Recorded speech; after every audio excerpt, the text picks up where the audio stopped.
Amém. Graças a Deus. Vamos orar, irmãos. Se você puder fechar os seus olhos, vamos pedir a bênção de Deus, a graça dEle, sobre as nossas vidas uma vez mais nessa noite. Deus está em nosso meio, Deus habita no nosso coração. Então vamos falar com Ele. Você que está acompanhando a gente pela internet também, feche seus olhos se você puder. Vamos falar com Deus, pedir a presença dEle nas nossas vidas. Vamos orar. Senhor, nós te louvamos.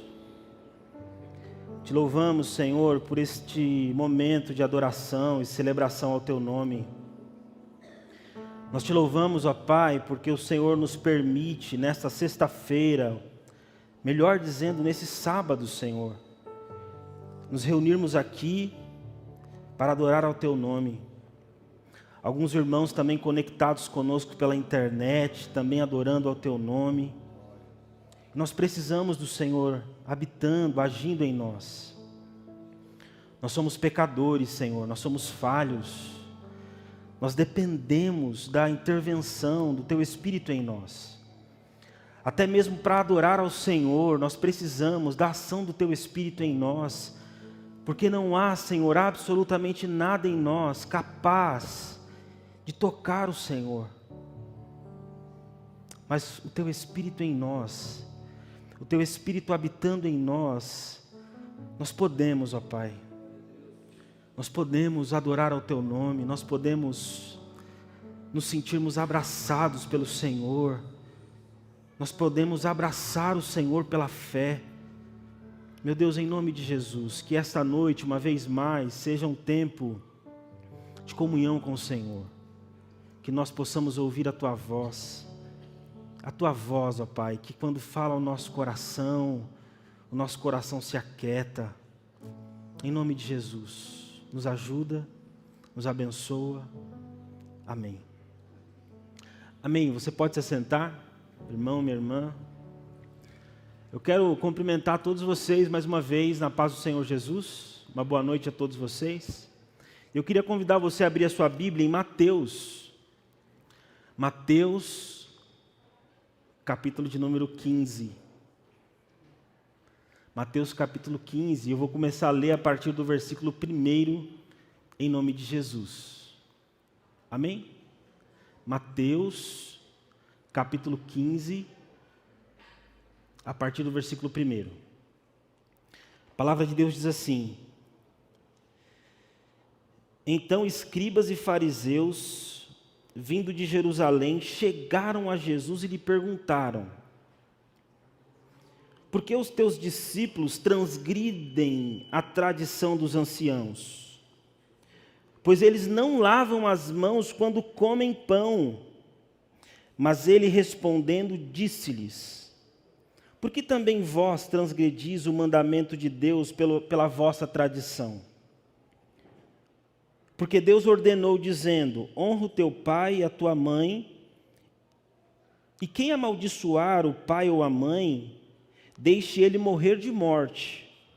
Mas vós dizeis: Qualquer que disser a seu pai ou a sua mãe, isto é uma oferta para quanto puder ser aproveitado de mim, e não honrar o seu pai nem a sua mãe, esse estará livre. Assim validaste o mandamento de Deus pela vossa tradição. Hipócritas, bem profetizou Isaías a vosso respeito, dizendo: Este povo se aproxima de mim com sua boca, e me honra com os seus lábios, mas o seu coração está longe de mim. Mas em vão eles me adoram, ensinando como doutrinas os mandamentos dos homens. Até o versículo de número 9. Deixa sua Bíblia aberta se você puder, que já já a gente volta para o texto. Vou tentar explicar para vocês um pouquinho desse texto, para que a gente consiga entender o que Mateus está querendo nos dizer aqui hoje.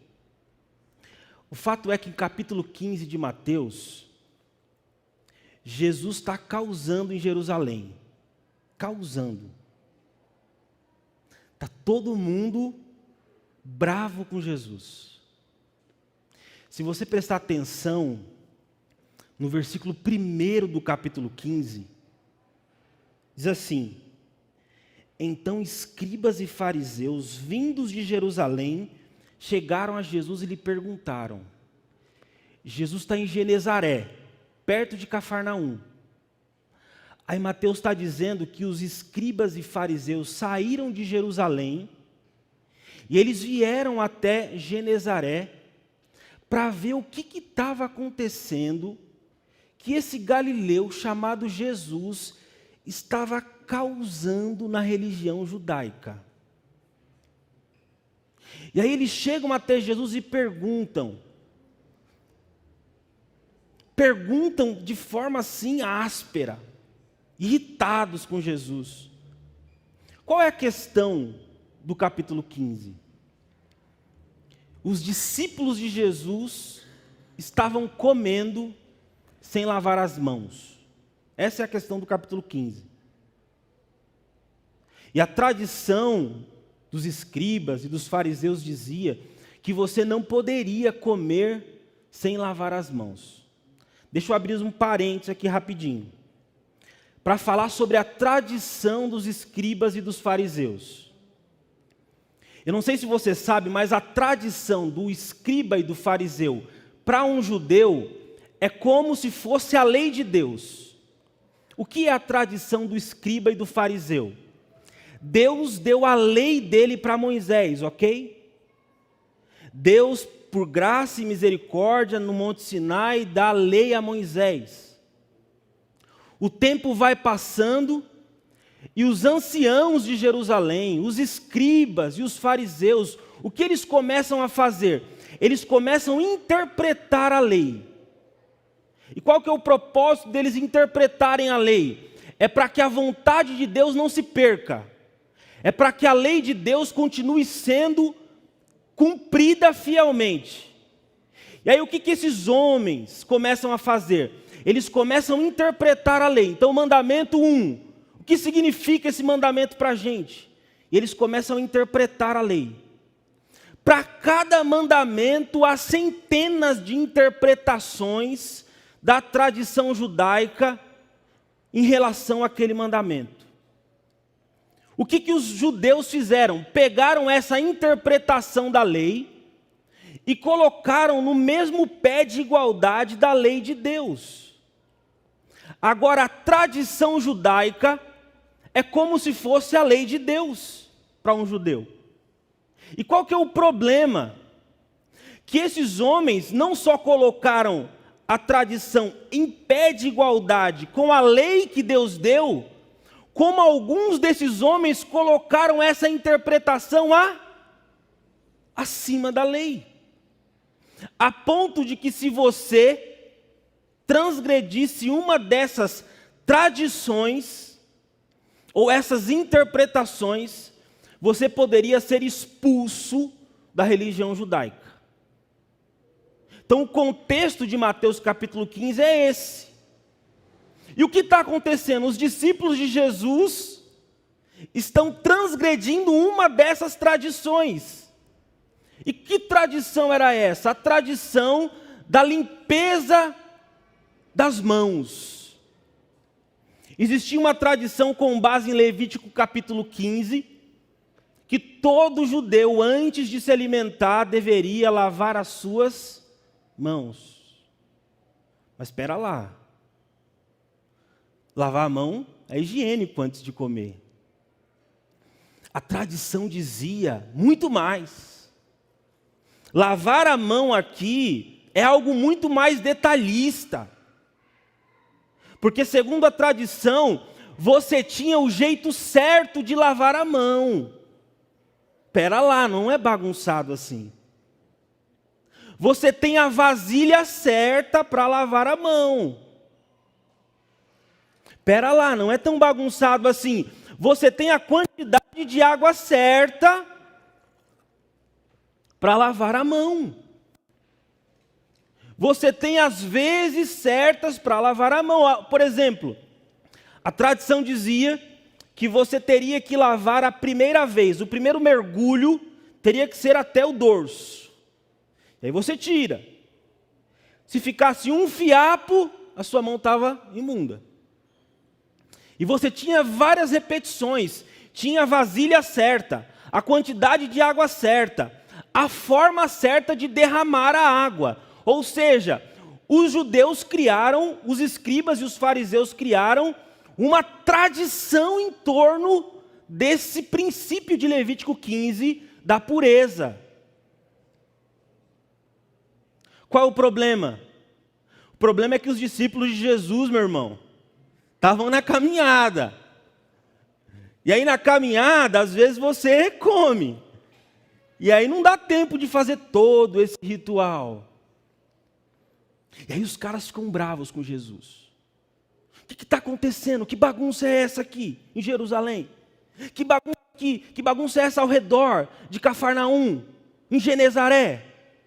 Que esses caras estão chegando aqui causando, o que está acontecendo? Aí os caras chegam bravos para cima de Jesus. Olha, seus discípulos estão comendo sem lavar a mão.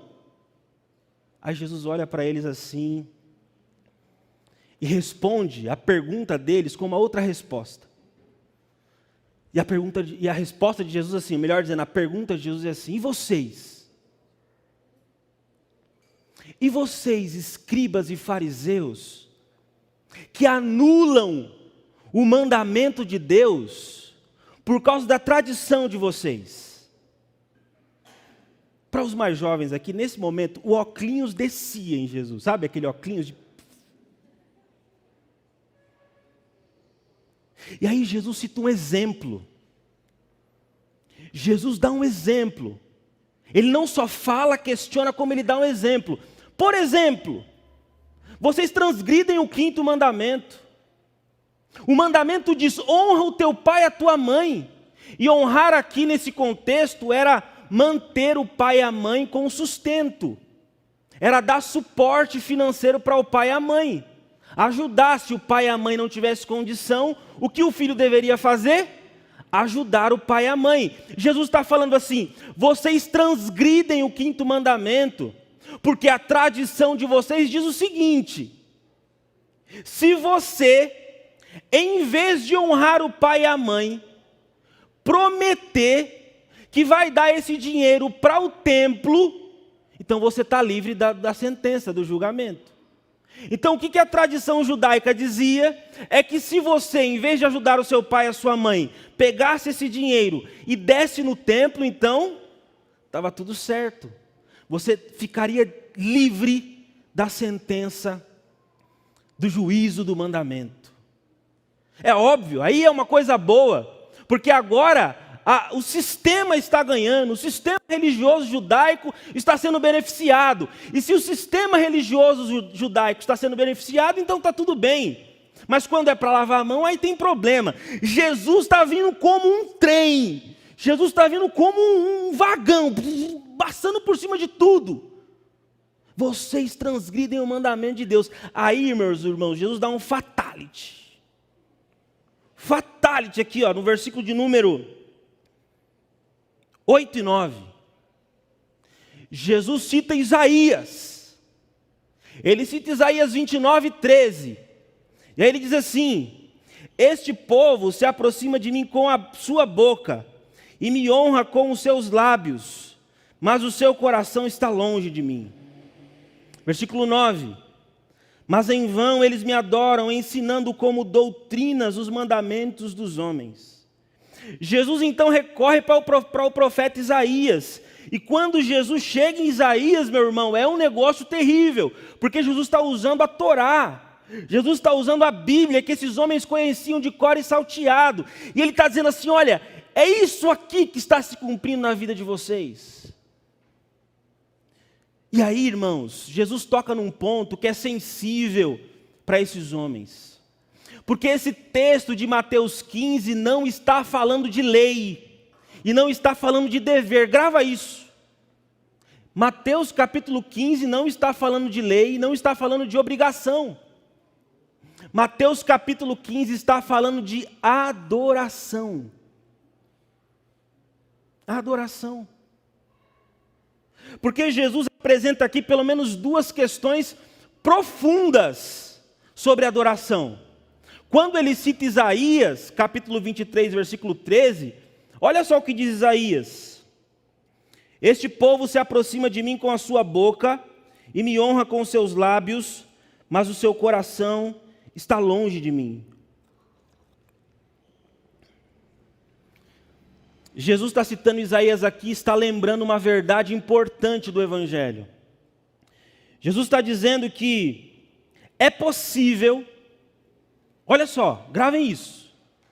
Olha o que Jesus está dizendo aqui em Mateus capítulo 15. É possível alguém honrar a Deus com o lábio e mesmo assim a sua adoração ser uma adoração vã. Eu vou repetir isso. Jesus está naquela discussão ali, ele está dizendo que é possível que alguém adore a Deus, e ele usa a expressão de Isaías, alguém honre a Deus com os seus lábios, mas essa adoração seja uma adoração vã.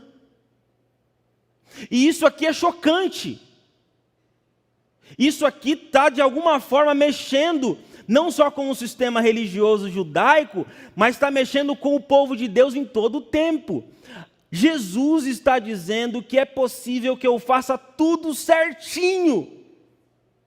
É possível que eu dê o dízimo, é possível que eu frequente a igreja, é possível que eu vá aos cultos, é possível que eu participe de ministérios, é possível que eu seja ordenado, é possível que eu seja um pastor, é possível que eu seja um líder que frequenta a semana de louvor, frequenta os cultos, e mesmo assim a minha adoração ser vã. No contexto da celebração, Jesus está dizendo, é possível que eu seja afinado, que eu toque a perfeita música, que eu tenha os melhores instrumentos, que eu seja uma pessoa excelente, que me dedique, que eu faça tudo certinho, que eu seja uma pessoa assim, excepcional, acima da média, e mesmo assim, a minha adoração ser uma adoração vã. Uau! E vã nesse contexto, Jesus está dizendo assim, é uma adoração infrutífera, fútil. Deus não ouve, Deus faz assim. É como se você estivesse cantando para você mesmo, porque essa adoração não tem validade nenhuma. Tudo aquilo que você faz, como se fosse para Deus de forma perfeita, pode ser que não tenha validade nenhuma para Deus. Você já parou para pensar nisso, meu irmão e meu irmão, o que Jesus está dizendo aqui? Ele está dizendo que é possível que nós nos envolvamos de corpo e alma na comunidade dos santos, que façamos tudo perfeito, que pareçamos de forma perfeita estar adorando a Deus. É possível que participemos dos cultos, das celebrações, dos encontros, das semanas de louvor, que cantemos, que levantemos as nossas mãos, que celebremos a Deus, que façamos tudo o que um cristão de verdade faz, e ainda assim, a nossa adoração, ela não tem validade nenhuma. E aí Jesus continua dizendo, por que a nossa adoração, ela pode ser uma adoração vã, inútil, fútil, vazia, superficial, sem sentido, sem fruto, inócua? Jesus fala que essa adoração que gera essa experiência sem nenhum sentido, é porque o nosso coração não está repousado em Deus.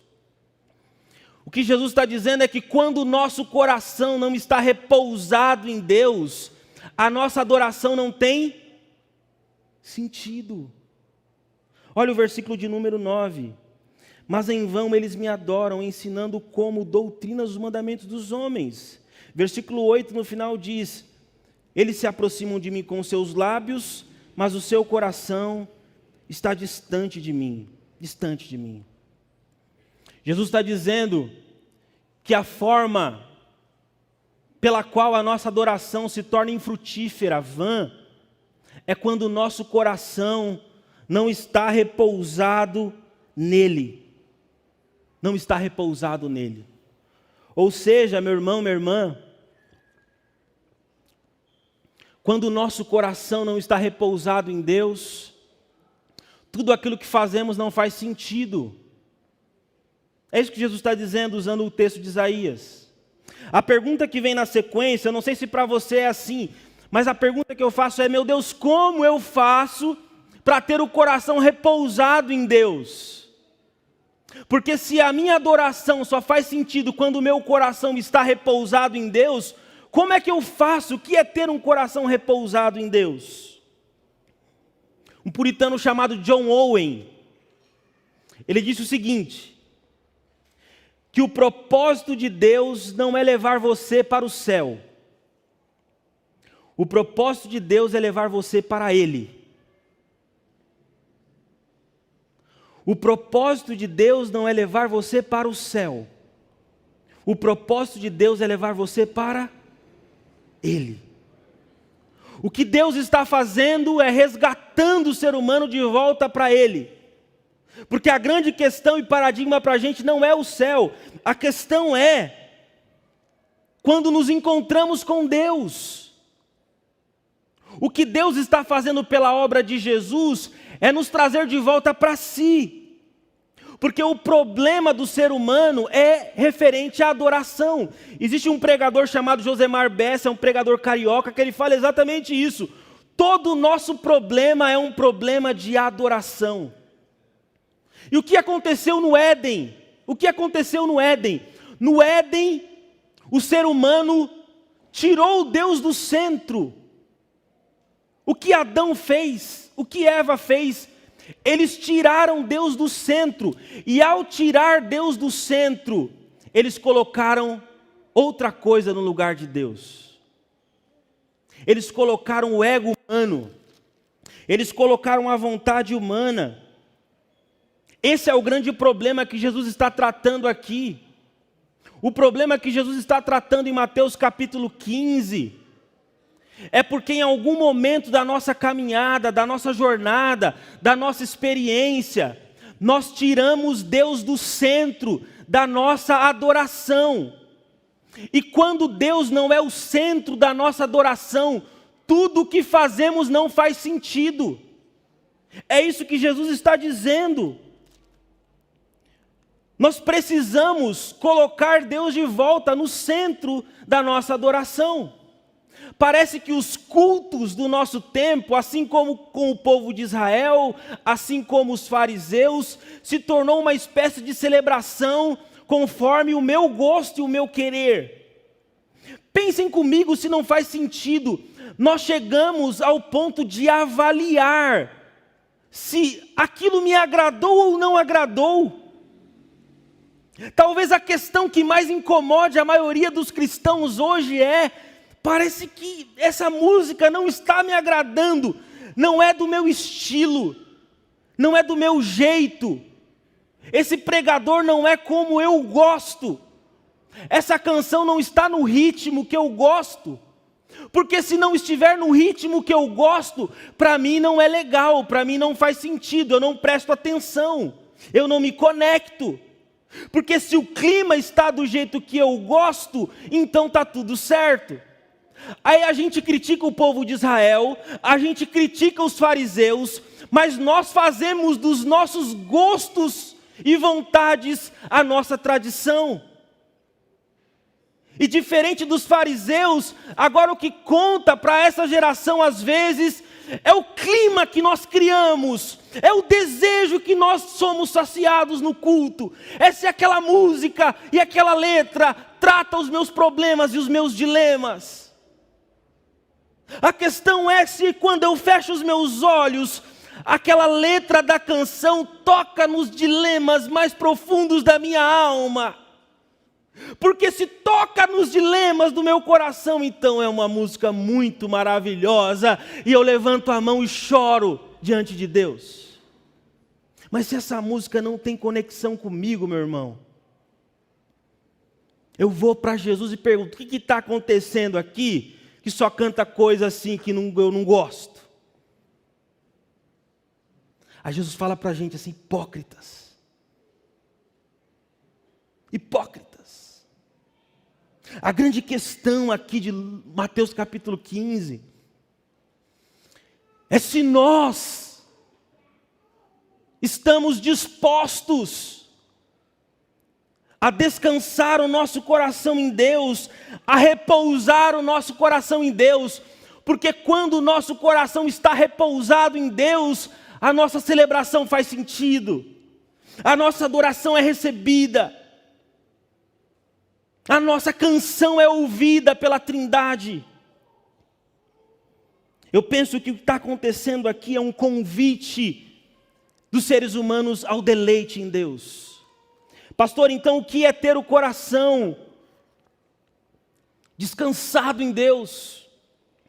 Ter o coração descansado em Deus é se deleitar em Deus, é querer Deus, é buscar Deus. Ninguém, irmãos, ninguém busca a Deus sem expressar isso a Ele. Eu queria trazer uma figura, uma ilustração. Pensem na seguinte imagem: pensem num pudim. E esse pudim está na sua frente agora. E você abriu a geladeira, pegou esse pudim, ele está na sua frente, perfeito, desenformaram. Aquela calda está caindo pelo pudim assim, você está, uau! E aí você pega uma colher e pau, no pudim. E aí você pega aquele pudim de leite, uma coisa deliciosa, e coloca na sua boca. Aí você fala: uau, pudim. O que você quer depois daquela primeira colherada é dar a segunda. Você se deleita, você gosta. É isso que Jesus está dizendo. Tiraram Deus do coração. Há performance, mas não há deleite. Não há deleite em Deus, aquela sensação de eu quero mais, eu quero mais. Eu não quero que acabe, acaba porque tem que acabar, mas eu não quero que acabe. Eu quero mais, eu quero mais. É isso que Jesus está falando. Quando o nosso coração está repousado em Deus, o que nós queremos é mais. E quando nós estamos nos encontrados assim, reunidos para celebrar, o que nós fazemos é cantar e querer mais. Eu dou a primeira colherada e eu quero mais. Eu me deleito em Deus. Assim como o salmista diz no Salmo 42, assim como a corça anseia por águas, eu anseio pelo Senhor. Eu quero Deus. Isso é o que Jesus está dizendo. E é o que os escribas e fariseus não faziam. Jesus está dizendo assim: olha, ter o coração deleitado no meu Pai é querer mais de Deus. É buscar a Deus com toda a alma e com todo o coração. Qual é o grande mandamento? Os dois grandes mandamentos: amar a Deus sobre todas as coisas. Jeremias diz que quando nós buscarmos a Deus de todo o nosso coração, nós vamos encontrá-lo. Onde Deus está? Deus está naquela adoração em que o seu servo, o seu discípulo se deleita nele. Deleite em Deus. Esse é o convite de Deus para todos nós. Eu quero concluir essa minha reflexão falando do Black Mirror. Talvez os mais jovens aqui conheçam Black Mirror. Black Mirror é uma série da Netflix, muito famosa, que fala sobre ficção científica. Trata sobre questões distópicas. E Black Mirror lançou agora uma última temporada. Eu não quero incentivar você a assistir, se você gostar, assiste, mas eu só queria citar aqui como exemplo.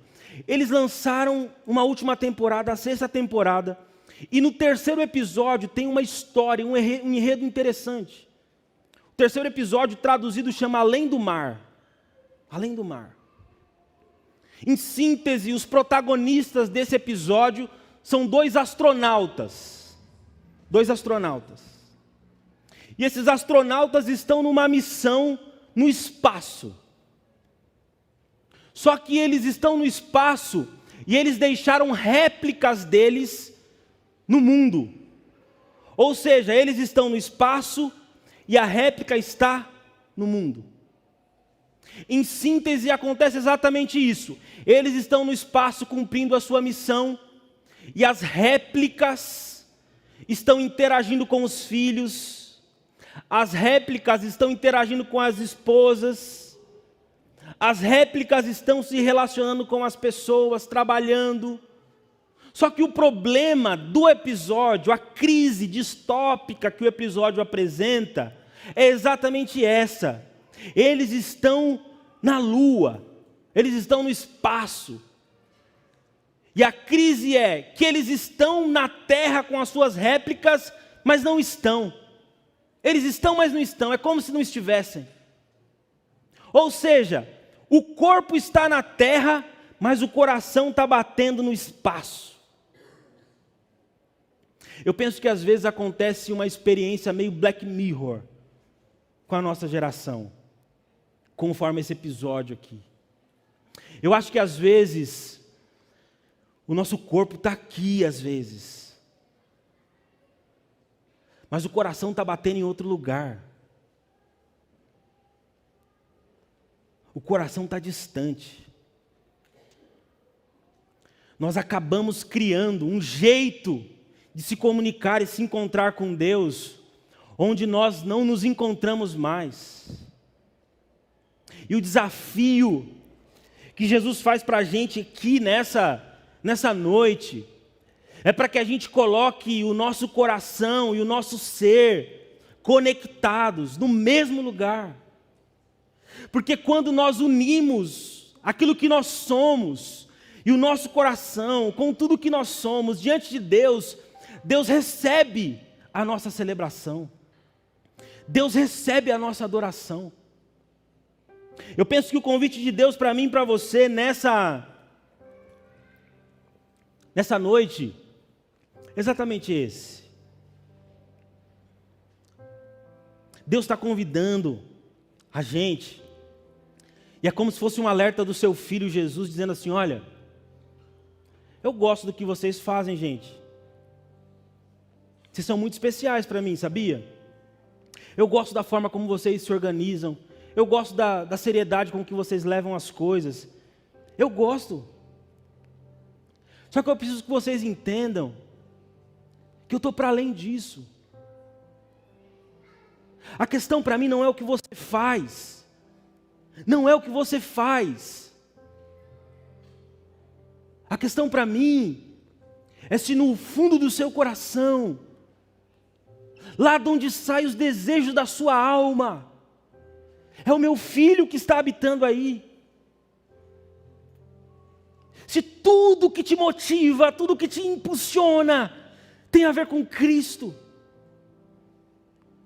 Sabe aquela sensação de crente pentecostal dizer assim: eu tenho saudade do céu, mas a gente nunca foi no céu. A gente nunca foi lá, a gente nunca foi, mas a gente tem saudade. É porque o Espírito habita em nós. E agora, como o Espírito habita em nós, parece que tem uma centelha divina que não nos deixa ficar sem Ele. O convite de Deus, irmãos, não é para nada muito sofisticado. Se Deus aceitasse a minha canção só pela minha afinação, eu estava perdido. Eu não vou nem tentar. Os caras aqui cantam bonito, as meninas, glória a Deus pela vida deles. E eles cumprem um papel importante na hora de comunicar o reino de Deus. Mas você precisa saber. Não são as coisas. Não é o que a gente criou.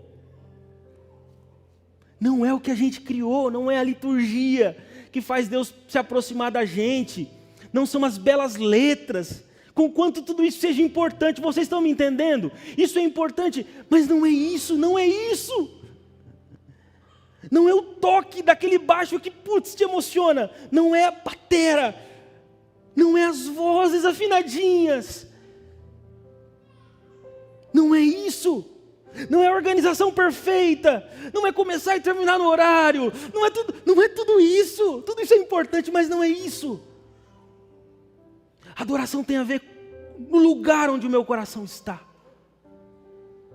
E onde o meu coração está agora, talvez seja a pergunta que Deus faça para mim e para você. Onde o seu coração está agora, nesse momento em que nós vamos cantar a Deus. Você pode dizer assim: o meu coração está nele. Eu dei a primeira colherada, eu quero mais, eu quero Jesus. Ele é a pessoa mais importante na minha história. Ele me satisfaz. Ele me satisfaz. Você pode dizer isso no seu coração? Queria que você ficasse em pé, eu vou orar por você, com você, e o grupo vai cantar. Feche seus olhos. Senhor, nós temos essa facilidade, meu Deus. Nós temos essa facilidade de criar coisas tão bonitas, tão perfeitas, que ela nos leva para longe do Senhor. Nós criamos um jeito, uma liturgia, nós criamos uma série de coisas. E talvez, Senhor, algumas dessas coisas estejam nos distanciando do Senhor. E o Senhor, quando ouve a nossa canção, às vezes, a nossa expressão de adoração, não se emociona, não se compadece, não se alegra, porque a gente está tão preocupado com a forma, com a estética, com essas coisas, Pai, que a nossa geração criou, como toda geração criou depois da queda, como Adão criou, como os israelitas criaram, como os fariseus criaram, como todos criaram Jesus. Nós também acabamos fazendo isso, criando coisas, jeitos, que em vez de nos aproximar do Senhor, nos afastam do Senhor. Mas a gente ouviu a Tua palavra e o Senhor está dizendo que o Filho está entre nós. E porque o Filho veio, agora não tem barreira. A palavra de Deus diz que o véu se rasgou. Não precisamos de muitas liturgias, Senhor, de muitas regras, de jeitos. Senhor, ajuda a gente a descansar o nosso coração em Ti, a nos deleitar no Senhor, a estar aqui diante do Senhor, a chorar diante do Senhor, a dizer para o Senhor que nós te amamos, porque não tem a ver comigo, o que eu gosto, o que eu sinto, mas tem a ver com o Senhor, com quem o Senhor é, com a sua glória, com o seu amor incomparável, com o seu amor e com o seu perdão incomparável, com a ação do Teu Espírito que habita em nós. Tem a ver com isso. Ajuda-nos, Senhor, a cantar, a adorar, a viver, a ministrar, com o nosso coração descansado no Senhor, ansioso pela Tua presença. Amém.